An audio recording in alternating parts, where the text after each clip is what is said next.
Hello everyone, welcome to sleepy classes. तो आज हम डिस्कस करेंगे नेशनल ग्रीन हाइड्रोजन मिशन, जिसको आपने बहुत बार वैसे डिस्कस भी किया होगा या सुना भी होगा, but there is an updation to that. उसी के थ्रू हम आप देखोगे कि ग्रीन हाइड्रोजन मिशन जो है उसमें थोड़ा सा आप कह सकते हो कि एडिशनल इन्फॉर्मेशन एंड इंपॉर्टेंट जो कि पीआईबी रिलेटेड इन्फॉर्मेशन है, जो कि जनरली हम मिस आउट कर जाते हैं। जो एग्जैक्ट वर्डिंग की हम बात करते हैं वो हम जनरली मिस आउट कर जाते हैं, है ना। तो उसके ऊपर फोकस करना बहुत जरूरी है, क्योंकि डायरेक्ट वो जो स्टेटमेंट है वो यूपीएससी में आपसे पूछ ली जाती है, या इवन स्टेट पीएससी में भी हम देखते हैं कॉपी आपको करके डायरेक्टली वो स्टेटमेंट एज अ क्वेश्चन पूछी जा सकती है ना। तो वाई न्यूज कॉन्टेक्स्ट थोड़ा सा समझ लेते हैं कि ministry of new and renewable energy MNRE जो है, उन्होंने फॉर्मली रिकॉग्नाइज किया है 3 ऐसे मेजर पोर्ट्स को रिन्यूएबल एनर्जी के लिए। स्पेसिफिकली दीनदयाल पोर्ट अथॉरिटी है हमारे पास, then VO Chidambaram port authority है, Paradip port authority. Green hydrogen mission के लिए ये हब्स होंगे। एंड ऑल टुगेदर अगर आप देखो तो ग्रीन हाइड्रोजन की प्रोडक्शन से लेकर ऑल टुगेदर के इनकी कंजम्पशन जो है बेटर तरीके से, या जो बाय प्रोडक्ट है ऑक्सीजन, उसकी अब यूजेज जो है वो भी इंडस्ट्रियल पर्पसेस के लिए हो सके, तो उसके लिए चूज किए गए हैं सर्टन पॉइंट्स। उस चीज को यहाँ पे डिस्कस करते हैं आगे कि जो ग्रीन हाइड्रोजन मिशन है ऑल टुगेदर हमें भी पता है 2023 जनवरी के अंदर यहाँ पे लॉन्च किया गया था सरकार के द्वारा। मिशन क्या है 2030 तक, ठीक है। अब मेजरली इंडिया को आत्मनिर्भर बनाना है, सेल्फ रिलायंट बनाना है, यानी कि शिफ्ट जो है अब वो रिन्यूएबल एनर्जी की तरफ ज्यादा जाएगा। तो ग्रीन हाइड्रोजन पर्टिकुलरली जब हम बात कर रहे हैं तो वहां पे हम वाटर का इलेक्ट्रोलिसिस करते हैं, यानी कि पानी को ब्रेक डाउन करते हैं इलेक्ट्रिक चार्ज की वजह से। अब बहुत सिंपल सा रिएक्शन है, हाइड्रोजन एंड ऑक्सीजन अलग से रिलीज होंगी, तो उसी हाइड्रोजन को अब आप बोलोगे जो इलेक्ट्रिसिटी यहाँ पर सप्लाई दी गई है टू ब्रेक डाउन या to carry out that process of electrolysis, तो वो इलेक्ट्रिसिटी जो आएगी वो भी रिन्यूएबल एनर्जी यानी कि रिन्यूएबल सोर्सेज से ही आनी चाहिए। तो तभी जब ऑक्सीजन रिलीज होती है, हाइड्रोजन रिलीज होती है, उसे हम आप कह सकते हो कि ग्रीन हाइड्रोजन बोलते हैं। So that is a specific point कि एक्चुअली में वो इलेक्ट्रिसिटी जिससे इलेक्ट्रोलिसिस कैरी आउट होगा वो भी एक रिन्यूएबल सोर्स से आना चाहिए, बहुत जरूरी है वो, ठीक है। तो उसके बाद हाइड्रोजन के थ्रू मल्टीपल तरीकों से आप देख सकते हो कि उसे हम एनर्जी से कन्वर्ट कर सकते हैं। इवन जो ऑक्सीजन यहाँ पर रिलीज होती है उसका भी मल्टीपल इंडस्ट्रियल यूजेस जो है वो अकॉर्डिंगली किए जा सकते हैं। तो अब ऑब्जेक्टिव क्या है कि जो इंडिया है उसे हब बनाना है आने वाले टाइम में, यूजेज के लिए भी एज फार एज अगर हम बात करें एक्सपोर्ट पर्पसेस के लिए भी, कि ग्रीन हाइड्रोजन को इंडिया खुद की डिमांड को फुलफिल करते हुए भी रखे एंड एक्सपोर्ट करना भी शुरू करे आने वाले टाइम में। इंडिया का एम यही है कि आत्मनिर्भरता हम लेकर आ सके क्लीन एनर्जी के पर्सपेक्टिव से, एंड एक inspiration global clean energy transition के लिए हो। एंड ये इंस्पिरेशन बनने वाली बात स्पेसिफिकली क्यों आती है, क्योंकि हमने शायद टाइम एंड अगेन ये चीज को भी डिस्कस किया कि जब पेरिस एग्रीमेंट हुआ ना, उससे पहले जितने भी एग्रीमेंट्स हुए थे, है ना, तो पेरिस एग्रीमेंट जो है फॉर्मली यहाँ पर सभी नेशंस को रिकॉग्नाइज करता है। बट इससे पहले जितने भी हमारे क्लाइमेट को लेकर यहाँ पर असेसमेंट्स हुई हैं, या इवन की जो रिपोर्ट्स है उसके अकॉर्डिंगली एग्रीमेंट्स भी हुए हैं, उनके लिए बोला जाता है कि सिर्फ और सिर्फ डेवलप्ड नेशंस जो हैं उनके ऊपर ये चीज लागू हो सके। But Paris agreement was first of its kind agreement, जो कि all over the world, be it underdeveloped, developing या डेवलप्ड नेशंस, तीनों को यहाँ पर कवर करता है, ठीक है। सो अब इस वजह से आइडिया क्या है कि अब इंडिया जो है वो डेवलपिंग नेशन है, एंड हमें भी ये पता है कि डेवलप्ड नेशंस जो थे उन्होंने भी अपने टाइम पे रेवोल्यूशन, जब इंडस्ट्रियल रेवोल्यूशन डिफरेंट नेशंस में आए, तो विद रिस्पेक्ट टू दैट उन्होंने भी क्या किया, क्लाइमेट चेंज बेसिकली उनके रिस्पॉन्स में हुआ कि वहां पे भी डेवलपमेंट हुई। अब जहां पे भी डेवलपमेंट होगी वहां पे रिक्वायरमेंट भी होती है, तो कि अब हो सकता है फॉसिल फ्यूल्स की जो एनर्जी है उसके थ्रू ग्रीन हाउस गैसेस के एमिशंस बहुत ज्यादा फास्टर रेट पे हो। तो एशियन नेशंस, जो कि मल्टीपल रिपोर्ट्स भी ये चीज सेट करती हैं कि एशियन नेशंस जो हैं वो एक हब बन चुके हैं, है ना, कि वो डेवलपिंग नेशंस मेजरली वहां पर हैं। तो इसी वजह से जो रिन्यूएबल एनर्जी है उसकी तरफ स्विच करना बहुत ज्यादा जरूरी है, क्योंकि अभी सिंस डेवलपिंग नेशंस है एशियन नेशंस, सो अब वहां पे वो ग्रीन हाउस गैसेस के एमिशंस और ज्यादा कंट्रीब्यूट ना करे टू क्लाइमेट चेंज, एक तरह से इंस्पिरेशन बना जा सके कि डेवलपमेंट जो है वो एक ग्रीनर सोर्स के साथ भी हो सकती है। तो इस पर्सपेक्टिव से इंडिया चाहता है कि एशिया के अंदर हम एक इंस्पिरेशन की तरह सामने आ सके, ग्लोबल क्लीन एनर्जी ट्रांजिशन लेकर आ सके। तो एक सिग्निफिकेंट डिकार्बनाइजेशन का काम करेगी ये, ठीक है, इकोनॉमी के अंदर all together, and reduce dependence होगी हमारी फॉसिल फ्यूल के इंपोर्ट्स के ऊपर भी, ठीक है। ऑयल इंपोर्ट करता है इंडिया मेजरली बाकी नेशन से, वो फ्यूल जो है या जो पैसा वहां पे इंपोर्ट में जाता है उस चीज को यहाँ पर खत्म किया जा सकता है, एटलीस्ट कम किया जा सकता है धीरे धीरे करके, एंड एनेबल किया जा सके इंडिया को कि जो अज्यूम कर सके हम ऐसी टेक्नोलॉजी को। एंड अभी क्योंकि फर्स्ट मूवर एडवांटेज सभी को रहती है, तो ग्रीन हाइड्रोजन में हम एक मार्केट लीडरशिप को एस्टैब्लिश कर सके। देन डिमांड क्या है कि हम अब उस डिमांड को क्रिएट भी कर सके। डोमेस्टिक डिमांड को यहाँ पर क्रिएट करने की जरूरत है, इलेक्ट्रिसिटी की डिमांड ऑब्वियसली रहती है, मल्टीपल प्रोजेक्ट्स जो है उसको लॉन्च किया जाता है, बट कुछ पायलट रन में भी यहाँ पे प्रोजेक्ट्स होंगे। प्लस अगर हम एक्सपोर्ट करने की भी बात करते हैं तो एक्सपोर्ट जो है मिशन डील करेगा कि अब अपॉर्चुनिटीज हम दें बाकी सारे नेशंस को, ऐसी सपोर्टिव पॉलिसीज और स्ट्रेटेजिक पार्टनरशिप्स हम बना सके कि ग्लोबल अलायंस या किसी भी कंट्री के साथ आपका कोई ऐसा ट्रेड एग्रीमेंट हो जाता है वो चीज को भी यहाँ पर अलाउ किया जा सके। एंड सबसे बड़ी बात जो रेगुलेशंस है वो मतलब आप कह सकते हो कि अट्रैक्ट भी करें लोगों के साथ इंटरेक्ट भी कर सकते हैं, या इवन अट्रैक्ट कर सकती है एफडीआई की जो भी सिचुएशन है कि बाहर वाली कंट्रीज जो है या बाहर का जो पैसा है वो इंडिया में आके इन्वेस्ट हो फॉर क्लीनर प्रोजेक्ट्स, है ना। अब इससे कार्बन क्रेडिट्स के लिए भी फायदा होगा। और इंडिया एंड जापान जो है, अगर आप देखो कि E10 करके जो अब बुलेट ट्रेन है वो इसी वजह से डिले हुई। क्यों? क्योंकि इंडिया जो है इनिशियली डिमांड कर रहा था E5, बट अब जापान ने बोला हम आपको एक बेटर वर्जन E10 का देंगे। This is what it is कि एक तरह से हम क्या कर रहे हैं, ग्लोबल अलायंस ऐसा बना रहे हैं, किसी नेशन के साथ भी ऐसा अलायंस बना रहे हैं जहां पे हम क्लीनर फ्यूल्स की तरफ बढ़ रहे हैं, क्लीनर व्हीकल्स की तरफ यहाँ पे बढ़ रहे हैं। तो यही चीज यहाँ पर आपकी जो बुलेट ट्रेन को लेकर भी एग्जाम्पल बनती है। डोमेस्टिक डिमांड जो है उसको भी फुलफिल किया जाएगा। इंडिया जो है sir minimum share of consumption जो है ग्रीन हाइड्रोजन का रखना चाहता है फिलहाल भी, बट जो भी डेराइवेटिव प्रोजेक्ट्स है जैसे कि ग्रीन अमोनिया हो गया, ग्रीन मिथेनॉल हो गया, जो कि यूज किया जा सकता है एज अ बाय प्रोडक्ट, जो कि अब हाइड्रोजन के केस में अगर आप देखो ऑक्सीजन रिलीज होती है, उसके बाद अमोनिया, ग्रीन मिथेनॉल, ये सब चीजों को यहाँ पर यूज भी किया जा सकता है ना। तो अब डेजिग्नेटेड कंज्यूमर्स को या एज ए एनर्जी या फिर फीड स्टॉक सेक्टर में यूज किया जा सकता है। अब आप मेरी बात सोचो कि ग्रीन हाइड्रोजन जो है ना वो सिर्फ और सिर्फ वाटर की इलेक्ट्रोलिसिस से नहीं आती, मल्टीपल प्रोजेक्ट्स है हमारे पास, है ना। अब न्यूक्लियर एनर्जी से अगर आप देखो कि ग्रीन हाइड्रोजन बनाया जा सके तो वो भी अब एक तरह से रिन्यूएबल सोर्स नहीं है हमारे पास, बट जो न्यूक्लियर एनर्जी है वहां से हाइड्रोजन अगर रिलीज भी होती है तो इतनी ज्यादा आप कह सकते हो कि ग्रीन हाउस गैसेस के एमिशंस नहीं करती है ना। तो मल्टीपल तरीके से जब हम सिनगैस वाले प्रोसेस के थ्रू या सिनगैस जिसका बाय प्रोडक्ट होता है उस प्रोसेस के थ्रू भी अगर हम हाइड्रोजन को यहाँ पे प्रोड्यूस करते हैं तो हम अमोनिया या ग्रीन मेथनॉल वाली जो स्ट्रैटेजी है उसको यूज कर सकते हैं। तो ऑल टुगेदर अब ईयर वाइज ट्रैजेक्टरी इस चीज के लिए यहाँ पर सरकार ने बनाई है कि किस तरीके से कंजम्पशन को डिसाइड किया जाए, एंड जो भी एम्पावर्ड ग्रुप होगा उसकी यूजेज कैसे करेगा। कि एक्सपोर्ट तो कर ही रहे हैं, हम इलेक्ट्रिसिटी करना शुरू करेंगे, बट ऑल टुगेदर जो उसका बाय प्रोडक्ट है उसकी यूजेज भी की जा सके। तो इसकी अब डिसाइड कैसे किया जाएगा, that is through competitive bidding, कि कैसे कहाँ से डिमांड ज्यादा आती है उसके बेसिस पे ही। अब आप कैसे तो टेंडर भरते हो, टेंडर भरने के बाद बिडिंग भी होती है, ठीक है, एक तरह से टेंडर बिडिंग ही होती है। तो प्रोक्योरमेंट प्रोसेस जो है ग्रीन हाइड्रोजन है उससे रिलेटेड मिशंस का, कि जो बाय प्रोडक्ट आए हैं ग्रीन अमोनियम है हमारे पास या जो ग्रीन हाइड्रोजन है, उसके लिए अब अकॉर्डिंगली आपको बिड करना पड़ेगा, एंड बिड के अकॉर्डिंगली प्रोजेक्ट आपको असाइन किया जाएगा, ठीक है। तो अगर आप खुद से प्लांट भी स्टैब्लिश करना चाहते हो, एमएसएमईज को भी सरकार यहाँ पे प्रमोट करना चाहेगी, या इवन कि वो बाय प्रोडक्ट्स को भी अगर आप परचेज करना चाहते हो तो उसके लिए भी आपको बिडिंग करनी पड़ेगी। तो उसके लिए अब सर्टिफिकेशन फ्रेमवर्क सरकार रखेगी जिसमें मिनिस्ट्री ऑफ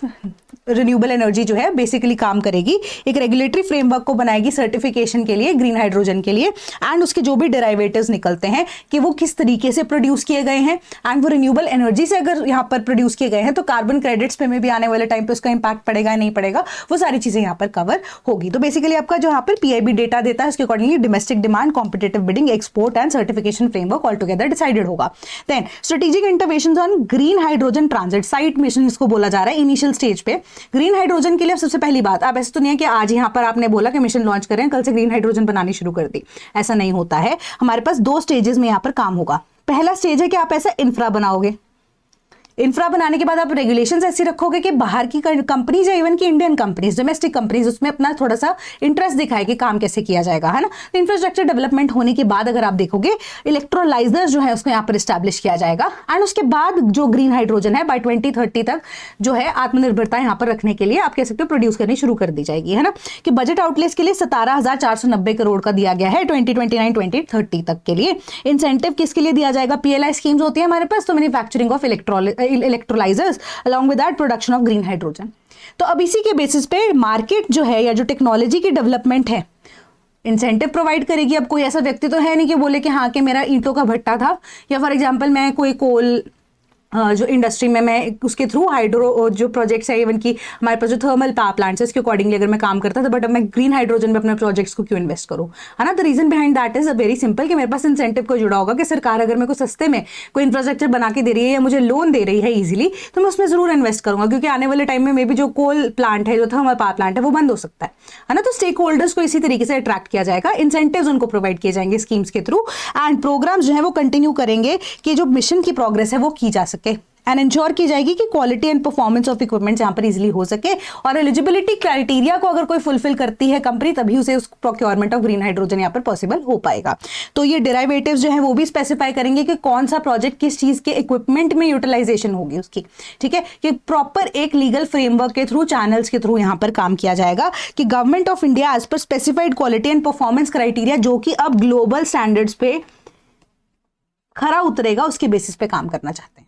ठीक है। सिंपल सी बात यहाँ पे आपको बताई गई। देन पायलट प्रोडक्ट्स के बेसिस पे इनिशियली आउटले 455 करोड़ रुपीस का 29-30 तक का लो कार्बन स्टील प्रोजेक्ट्स के लिए होगा, कि जो बाई प्रोडक्ट्स रिलीज हुए हैं, इवन जो इलेक्ट्रिसिटी अगर आप हाइड्रोजन से बनाना चाहते हो या मल्टीपल चीजें जो बनाना चाहते हो अकॉर्डिंगली, उसके लिए आप पहले जो है छोटे यहाँ पर लेवल पे कार्बन स्टील प्रोजेक्ट्स के लिए उसको लगा कर देखो। देन आउटले 496 का है मोबिलिटी पायलट प्रोजेक्ट्स के लिए, 115 करोड़ रुपए लगाए शिपिंग पायलट प्रोजेक्ट्स के लिए। और बहुत सारे ऐसे टारगेटेड जो चीजें हैं वो क्या है, decentralised energy application, hydrogen production from biomass, hydrogen की स्टोरेज टेक्नोलॉजीज कैसे पॉसिबल हो सकती है, उसके ऊपर यहाँ पर R&D की भी बात की जा रही है। तो ये सारी चीजें यहाँ पर की जाएंगी। ग्रीन हाइड्रोजन के लिए हब्स बनाए जाएंगे। इन्हीं हब्स के अंडर अब हमने जो 3 यहाँ पर इनिशियली न्यूज में पोर्ट्स देखे थे, ठीक है, वो यहाँ पर कवर होंगे, यानी कि आइडेंटिफाई किए जाएंगे, डेवलप की जाएंगे ऐसी स्पेसिफिक रीजन्स जो कि केपेबल किस चीज की होंगी कि लार्ज स्केल की प्रोडक्शन की जा सके और उनकी यूटिलाइजेशन भी हो सके of hydrogen as a green hydrogen hub. ठीक है, कि ग्रीन हाइड्रोजन हब बना दी तो ग्रीन हाइड्रोजन की यूटिलाइजेशन वहां पर ही होगी। तो डेवलपमेंट जो है वो इंफ्रास्ट्रक्चर को बनाने में, हब्स को सपोर्ट करने में इस मिशन के अंडर कवर किया जा रहा है। तो 2 ऐसे such green hydrogen hubs initial phase में डिसाइड किए गए थे, अब 3 कर दिए गए हैं और ज्यादा रिकॉग्नाइज। ठीक है, तो 400 करोड़ रुपए का बजट आउटले 25-26 के अंदर for the hubs and other projects, इनकी डेवलपमेंट यहाँ पर की जानी है। हब्स का क्या काम है, रिसोर्सेज को प्रोवाइड करना, R&D के लिए ईज ऑफ डूइंग बिजनेस यहाँ पर हो जाएगा। ठीक है, then infrastructure and supply chain में वो हेल्प करेगा, रेगुलेशन स्टैंडर्ड्स है, पब्लिक को अवेयर करने की भी बात यहाँ पर एनेबलर्स में सरकार ने बोला है। तो अब पॉलिसी फ्रेमवर्क के लिए क्या है कि रिन्यूएबल एनर्जी के अंदर ग्रीन हाइड्रोजन प्रोडक्शन में वेरियस ऐसी पॉलिसीज है जिसके अंदर चेंजेस लेके आने की जरूरत है, कई ऐसी पॉलिसीज जिनको इंट्रोड्यूस करने की जरूरत है। रिन्यूएबल एनर्जी को लेकर सिंस ये पहला स्टेप को इतने लार्ज लेवल पे होने वाला है after the solar mission, but अगर हम यहाँ पे प्रोडक्शन की बात कर रहे हैं उसके अंदर जो जो चीजों के लिए इंसेंटिव्स अट्रैक्ट करने की पॉलिसी सरकार रख सकती है with a minimal required legal framework, but अब क्वालिटी स्टैंडर्ड्स वहां पे मेंटेन करने चाहिए।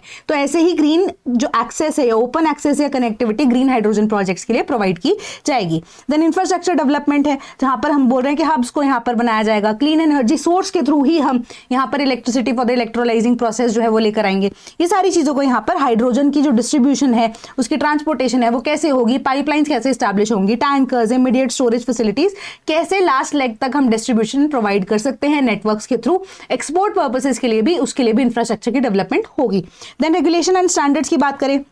रेगुलेशन स्टैंडर्ड्स डेवलपमेंट जो कि इंडस्ट्री के इक्विपमेंट्स के साथ, इमर्जिंग टेक्नोलॉजीज के साथ, नई R&D के साथ यहाँ पर काम कर सकती है, उसके ऊपर बनाया जाएगा। Then research and development all together private public partnership के थ्रू होगी and strategic hydrogen innovation partnership जिसको हम शिप प्रोग्राम बोलते हैं वो भी इसी मिशन के अंडर यहाँ पर एस्टैब्लिश किया गया है, जो कि अब डेडिकेटेड R&D फंड यहाँ पर होगा। फंड कितना है उसको हम डिस्कस करेंगे नेक्स्ट स्लाइड में ही, जो कि कॉन्ट्रीब्यूशन होगी from industry and respective government institutions जो कि स्टेक होल्डर्स होंगे इसके अंदर। तो इंस्टीट्यूशंस क्या करेंगे, पूल करेंगे रिसोर्सेज को, बनाएंगे ऐसा goal oriented research and innovation programme जिसकी वजह से अब प्राइवेट सेक्टर की कोलैबोरेशन भी इसमें होगी एंड डेवलपमेंट जो है बेटर तरीके से एक वेल स्ट्रक्चर्ड मैनर से की जा सके। स्किल डेवलपमेंट की बात करें, स्किल डेवलपमेंट प्रोग्राम्स होंगे जो कि अब इक्विपमेंट्स को या रिक्वायरमेंट्स को कैसे कवर करना है, हर एक सेगमेंट जैसे कवर होता है, कोऑर्डिनेशन जो है वो स्किल डेवलपमेंट के साथ यहाँ पे ministry of renewable energy sources जो है वो करेंगे। देन अदर कंपोनेंट्स में देखें तो अब पब्लिक अवेयरनेस भी इसका पार्ट है, में जो स्टेक होल्डर है उसके कानों तक तो बात पहुंचे, एंटरप्रेन्योरशिप भी इसके लिए आगे में भी सरकार चाहेगी कि इसको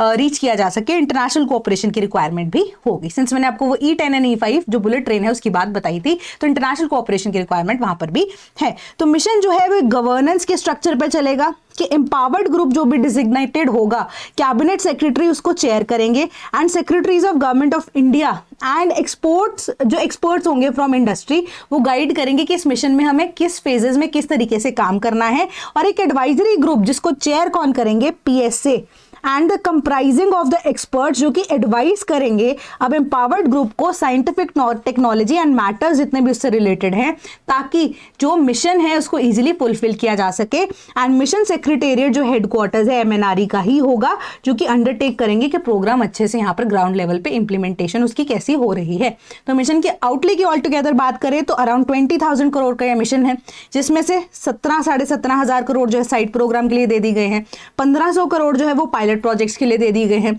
400 करोड़ R&D के लिए, 388 crore towards other mission components जो कि फॉर्मुलेट करेंगे ऐसे गाइडलाइंस को जो इंप्लीमेंट करें रिस्पेक्टिव कंपोनेंट्स, ताकि आत्मनिर्भरता हमारी नेशनल हाइड्रोजन मिशन के लिए हो सके या इंडिया अचीव कर सके। तो अब उसके आउटकम्स क्या क्या यहाँ पे सरकार चाहती है या जो अभी तक अचीव किए जा चुके हैं कि 5 MMT ग्रीन हाइड्रोजन बाय 2030 हम प्रोड्यूस कर पाए, 60 to 100 gigawatts of electrolyser installation हो सके ताकि प्रोडक्शन रेट बेटर हो सके, 6 लाख नई ऐसी ग्रीन जॉब्स को बनाया जा सके, ठीक है, 125 जो गीगावाट्स है sorry renewable energy for green hydrogen production possible हो सके, 50 MMT of carbon abatement cumulatively, then उसके बाद ओवर 8 लाख करोड़ की इन्वेस्टमेंट इंडिया अट्रैक्ट कर सके under the national hydrogen mission. तो ऑल टुगेदर आपको यही चीज यहाँ पर बताई जा रही है। So that was this national hydrogen mission for you and 20% discount directly आपको प्रोवाइड किया जा रहा है if you want to become a part of the sleepy family. तो अक्रॉस ऑल द बैचेस आप इंक्वायरी करना चाहते हैं एंड अगर आप डायरेक्टली परचेज भी करना चाहते हैं तो दीपावली जो कोड है अगर आप उसको अप्लाई करते हैं तो डायरेक्टली 20% ऑफ आपको यहाँ पर मिलेगा। कोर्स को लेकर इंक्वायरी करना चाहते हैं तो टोल फ्री नंबर 1800-890-3043 पे आप हमें कांटेक्ट कर सकते हैं। देन आप sleepy.classes@gmail.com पे हमें ईमेल भी कर सकते हैं, ठीक है। तो हमारे जो बैचेस हैं वो foundation batches for 2026 even 27 and state PCS related batches भी ऑनगोइंग हैं। तो आने वाले टाइम में there might be some important discussions और अपकमिंग इवेंट्स जो कि आपको पता भी लगेंगे, we might be expanding, so I will not break this response right now. ये सस्पेंस में भी रखना चाहते हैं इस चीज को लेकर, तो will get to know about it very soon, right. So I hope कि सब आपको समझ आ गया होगा। कोई भी अगर लेक्चर में डाउट होता है तो कमेंट सेक्शन में आप जरूर मुझे बता सकते हैं, we will take up the doubts and जो भी होगा उसी अकॉर्डिंगली यहाँ पर मैं आपको इन्फॉर्मेशन देती रहूंगी। So that is all from my side today, thank you so much.